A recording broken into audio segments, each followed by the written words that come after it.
Hello student, I am Muslima Aslam. Today we are going to discuss about Unit 3 3D transformation. So in previous lecture curve clipping and text clipping, I hope आपको अच्छे से समझ आ गया होगा कैसे clipping करते हैं। आज हम बात करेंगे यूनिट 3 की 3D ट्रांसफॉर्मेशन। आपने पहले 2D ट्रांसफॉर्मेशन पढ़ रखा है, 2D ट्रांसफॉर्मेशन आपने अच्छे से पढ़ रखा है। जिसने 2D ट्रांसफॉर्मेशन अच्छे से पढ़ रखा होगा उसको 3D ट्रांसफॉर्मेशन पढ़ने में आसानी लगेगी। ठीक है, तो 2D ट्रांसफॉर्मेशन जो था आपका उसमें क्या, उसमें सिर्फ 3D ट्रांसफॉर्मेशन और 2D ट्रांसफॉर्मेशन में सिर्फ इतना सा फ़र्क है कि 2D ट्रांसफॉर्मेशन में 2 डायमेंशन थी एक्स और वाई की, और 3D डायमेंशन में आपकी क्या होंगी, 3 डायमेंशन होंगी एक्स वाई जेड की।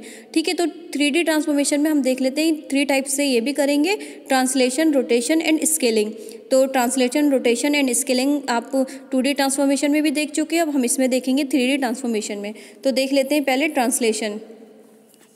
तो ट्रांसलेशन हमने जो कर रखा है, ट्रांसलेशन में क्या होता है, ट्रांसलेशन में होता है कोई भी ऑब्जेक्ट आपका एक जगह से दूसरी जगह मूव करता है तो वो ट्रांसलेशन कहलाता है। जैसे आपका ये ऑब्जेक्ट है पी जो ऑब्जेक्ट है वो मूव करके आपका, ये मैंने एक्सेस बना रखी है, एक्स एक्सेस, वाई एक्सेस और जेड एक्सेस।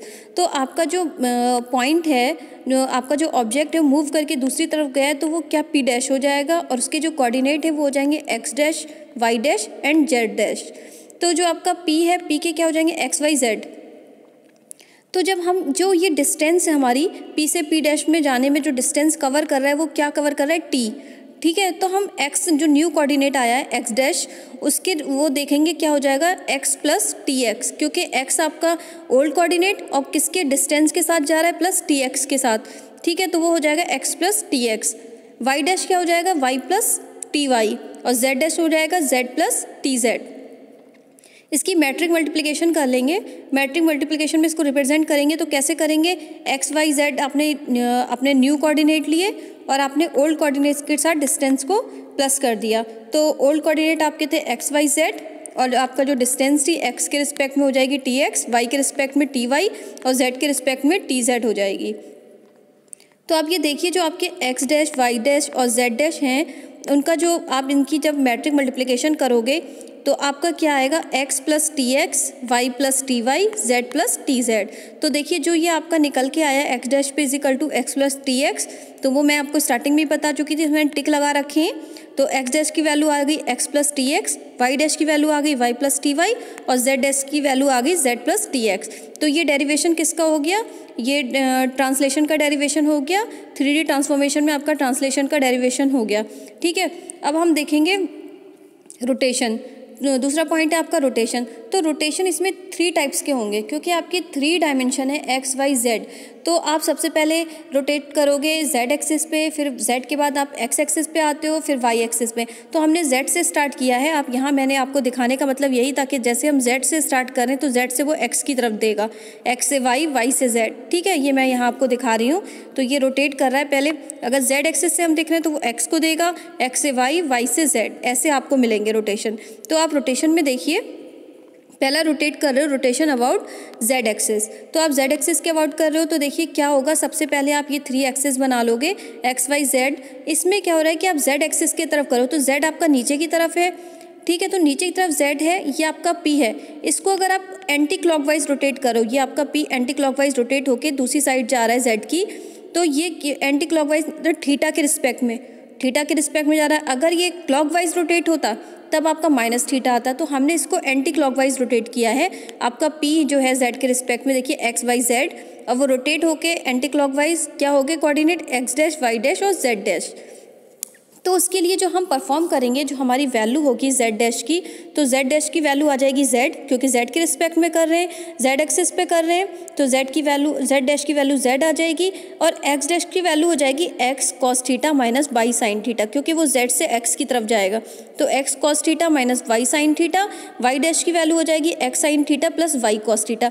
अब आप लोग कहोगे ये दोनों जो मैंने जिस पर टिक लगाया एक्स डैश और वाई डैश, ये आपके कहाँ से आ गए, आपने 2D ट्रांसफॉर्मेशन पढ़ चुके हो। 2D ट्रांसफॉर्मेशन में मैंने पूरी तरीके से आपको डेरिवेशन करके दिखाया था कैसे ये वैल्यूज़ निकल के आती, वहाँ से ये एक्स डैश और वाई डैश की वैल्यू हमने ले रखी है। ठीक है, उसके बाद इसकी मैट्रिक मल्टीप्लिकेशन करेंगे। मैट्रिक मल्टीप्लिकेशन के लिए आप सबसे पहले एक्स डैश वाई डैश और जेड डैश लिखोगे। तो जेड डैश पे क्या लेगा, क्योंकि जेड डैश की वैल्यू 1 है, क्योंकि जेड के रिस्पेक्ट में कर रहा है 1 है।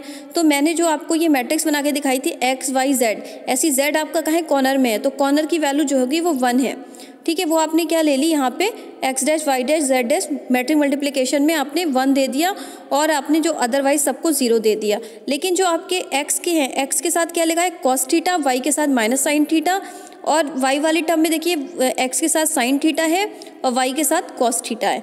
ठीक है, तो ये आपने इसका जब अब इसकी मैट्रिक मल्टीप्लिकेशन किसके साथ करोगे, ओल्ड कोऑर्डिनेट जो आपके एक्स वाई जेड थे मूव होके आपके नए कोऑर्डिनेट तो आप फाइंड कर रहे हो एक्स डैश वाई डैश और जेड डैश, तो आप इनकी मल्टीप्लिकेशन करोगे किसके साथ, एक्स वाई जेड के साथ। ठीक है, तो ये देखिए सबसे पहले इसने मल्टीप्लिकेशन करी है कॉस की, एक्स कॉस थीटा आया है, फिर आएगा minus sine theta Y theta, मतलब वाई साइन थीटा आएगा, फिर आपका आएगा 0 इंटू जेड। तो ये पूरा हमने मैट्रिक मल्टीप्लिकेशन करी है, ये आप कर लीजिएगा। तो उसके बाद जो आपकी इक्वेशन आएगी वो ये आई है ऊपर। ठीक है, ऊपर आपकी जो वैल्यूज़ आई हैं वो ये आई हैं कुछ इस तरीके से, एक्स कॉस थीटा, ये थोड़ा मिसप्रिंट है देख लीजिएगा, एक्स डैश की value X cos theta minus Y sine theta, Y dash की वैल्यू आई है आपकी X sine theta plus Y cos theta और जेड डैश जेड आ गया, यानी कि आपको वही वैल्यूज़ मिल गई जो मैंने आपको यहाँ पे बताई थी। ठीक है, तो जेड डैश पे जेड मिल गया, एक्स डैश पे ये वाली वैल्यू मिल गई और वाई डैश पे ये मिल गई। मैट्रिक मल्टीप्लिकेशन से भी आपने प्रूफ कर दिया डेरिवेशन। ठीक है, तो ये आपका था जेड एक्सिस के अबाउट। अब हम देखेंगे रोटेशन अबाउट वाई एक्सिस। तो देखिए दूसरा रोटेशन देख रहे हो, दूसरा पॉइंट इसका है rotation about x axis, sorry Z से एक्स पे जाएगा ना, तो आप एक्स एक्सिस के थ्रू देखेंगे। तो अब देखिए आपका x जो है x से रोटेट कर रहा है एंटी क्लॉकवाइज, पहले आपका p यहाँ था, अब रोटेट होके ऊपर चला गया, p डैश हो गया, उसके कोऑर्डिनेट हो गए x डैश y डैश और z डैश। तो अब आप क्या करोगे, जब x डैश के रिस्पेक्ट में हुआ है तो x डैश की वैल्यू x आ जाएगी। अब x से वो y की तरफ मूव करता है तो मतलब y का जो साइन थीटा होगा उस पर माइनस लग जाएगा, y डैश और z डैश को ऐसे लिख दोगे y cos theta minus z sine theta, z dash आपका आ जाएगा y sign theta plus z cos theta. ठीक है, अब उसके बाद आप इसके जो मैट्रिक मल्टीप्लिकेशन करोगे, आपके जो कोऑर्डिनेट है वो क्या करोगे, मल्टीप्लिकेशन करोगे। इसके लिए मैट्रिक मल्टीप्लिकेशन बनाओगे। अब x की वैल्यू पे 1 देना पड़ेगा, तो देखिए 1 हमने कहाँ दिया, x की जगह। ठीक है, और अदरवाइज जो आपके 0 हो गए, और जो y एक्सिस पे देखिए y की वैल्यू कॉस थीटा थी और z पे माइनस साइन थीटा और y की वैल्यू साइन थीटा थी और इस पे कॉस थीटा। ठीक है, तो ये आप इसकी मैट्रिक मल्टीप्लिकेशन करोगे किसके साथ, एक्स वाई जेड के साथ। जब आपने एक्स वाई जेड के साथ इसकी मल्टीप्लिकेशन करी तब आपको मिलेगा एक्स डैश पे मिलेगा एक्स, वाई डैश पे मिलेगा Y cos theta minus sine Z sine theta, Z dash पे मिलेगा आपको Y sine theta plus Z cos theta. यानी कि आपके जो ये न्यू कोऑर्डिनेट्स हैं वो फाइंड हो गए, मैट्रिक मल्टीप्लिकेशन के थ्रू भी मैंने दिखा दिया आपको और इक्वेशन के थ्रू भी आपको दिखा दिए। तो ये आपका क्या होता है, रोटेशन अबाउट एक्स एक्सिस। अब आप देखोगे रोटेशन अबाउट वाई एक्सिस, तो ये थर्ड पॉइंट है आपका रोटेशन अबाउट वाई एक्सिस। तो आपने यहाँ भी एक्स एक्सिस वाई एक्सिस ले लिया, उसके आप क्या करोगे, आप वाई एक्सिस से आप रोटेट करोगे। ठीक है, वाई एक्सिस से आप रोटेट कर रहे हो एंटी क्लॉकवाइज, एंटी क्लॉकवाइज आपने रोटेट किया तो आपको न्यू कोऑर्डिनेट मिले हैं एक्स डैश वाई डैश और जेड डैश। उसके बाद आपने क्या करोगे, वाई डैश की वैल्यू जो होगी वो क्या हो जाएगी, अब वाई के रिस्पेक्ट में कर रहे हैं तो वाई डैश की वैल्यू वाई हो जाएगी और जेड डैश की क्या हो जाएगी, वाई के बाद जेड आता है तो जेड डैश की वैल्यू होगी Z cos theta minus X sine theta और एक्स डैश की हो जाएगी Z sine theta plus x cos theta. ठीक है, उसके बाद हम इसका मैट्रिक मल्टीप्लिकेशन करेंगे। मैट्रिक मल्टीप्लिकेशन के लिए आप किसकी वैल्यू 1 है, वाई की, तो वाई की वैल्यू 1 है तो कहाँ आ जाएगी, मिड में आ जाएगी। ठीक है, तो मिड में आएगी 1 और आपके उसके बाद आप जेड एक्स के रिस्पेक्ट में रख देंगे साइन थीटा कॉस थीटा, रखिए आप ऐसे रखोगे, ये सारी वैल्यूज़ ऐसे पुट कर दोगे तो आपका एक्स वाई जेड के साथ इसकी मल्टीप्लिकेशन करोगे तो आपके जो न्यू कोऑर्डिनेट है एक्स डैश वाई डैश और जेड डैश आपको मिल जाएंगे। एक्स डैश की वैल्यू मिलेगी आपको Z sine theta plus cos theta X cos theta, Z dash की वैल्यू मिल जाएगी Z cos theta minus X sine theta, Y dash की वैल्यू मिल जाएगी वाई। तो ये आपने मैट्रिक मल्टीप्लिकेशन से भी रोटेशन के ये परफॉर्म कर लिए। आपको ये रोटेशन अगर सही से पूरा डेरिवेशन देखना है जो मैंने आपको पिछले 2D ट्रांसफॉर्मेशन में रोटेशन में दिखाया था उससे आप देख के समझ के कर सकते हो। ठीक है, और यहाँ पे मैंने इसका 3D भी दिखा दिया आपको। अब हम बात कर लेते हैं स्केलिंग की। ठीक है, 3D ट्रांसफॉर्मेशन का थर्ड जो आपका थर्ड टाइप है वो है स्केलिंग। ठीक है। स्केलिंग आप कैसे करते हो? स्केलिंग में क्या होता है कि साइज़ आपका बड़ा हो जाता है। अगर आपका कोई ऑब्जेक्ट छोटा है, उसका साइज़ बड़ा हो रहा है, दूसरी जगह पे मूव करके बड़ा हो रहा है, तो वो क्या हो रहा है, आपका साइज़ चेंज, साइज़ पहले आपका छोटा था फिर बड़ा हो गया, तो वो आपका क्या कहलाता है? स्केलिंग। किसी भी ऑब्जेक्ट का जब साइज़ चेंज हो जाता है वो आपका स्केलिंग कहलाता है। ठीक है, इसको आपने एक्स वाई जेड सारी के पे आपने रख लिया। देखिए आपको दिख रहा होगा कि पहले छोटा ट्राइंगल था फिर वो बड़ा ट्राइंगल हो गया, तो वो न्यू कोऑर्डिनेट आपके जो आए एक्स डैश वाई डैश और जेड डैश आए। उसके थ्रू आप क्या निकालोगे? एस एक्स, एस वाई और एस जेड, क्योंकि ये एस से एक्स डिस्टेंस के साथ ही साइज इसका चेंज हुआ है, इसलिए एस हमने ले रखा है। ठीक है, तो X dash is equal to X dot S X, Y dash is equal to Y dot S Y, Z dash is equal to Z dot S Z. ठीक है, अब इसके कोऑर्डिनेट क्या करोगे? आप इसकी मैट्रिक मल्टीप्लिकेशन कर लोगे। आपका क्या होगा कि आपने इसके लिए एक वो बनाओगे, आपने एक मैट्रिक मल्टीप्लिकेशन के लिए मैट्रिक्स बना ली। आपका x की जगह एस एक्स आ गया, y की जगह एस वाई आ गया और आपका z की जगह एस जेड आ गया। अदरवाइज जितनी भी टर्म्स थी वो सब जीरो हो गई। ठीक है, उसका मल्टीप्लिकेशन आप किसके साथ कर रहे हो? एक्स वाई जेड के साथ।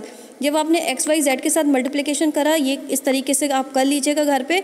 ये आपका मैंने पूरा करके दिखाया है। तो आपकी जो न्यू कोऑर्डिनेट आपको मिले मैट्रिक मल्टीप्लिकेशन के थ्रू, वो मिले हैं एक्स डैश की वैल्यू आई है X dot S X, Y dash की वैल्यू आई है Y dot S Y, Z dash की वैल्यू आई है आपकी जेड डॉट एस जेड। तो ये आपके क्या मिल गए? ये आपके स्केलिंग के कोऑर्डिनेट मिल गए, न्यू कोऑर्डिनेट। तो ये इस तरीके से आपका 3D ट्रांसफॉर्मेशन आपने देख लिया, कैसे 3D ट्रांसफॉर्मेशन करते हैं। अब हम नेक्स्ट लेक्चर में नए टॉपिक डिस्कस करेंगे। आज के लिए इतना ही। Thank you student.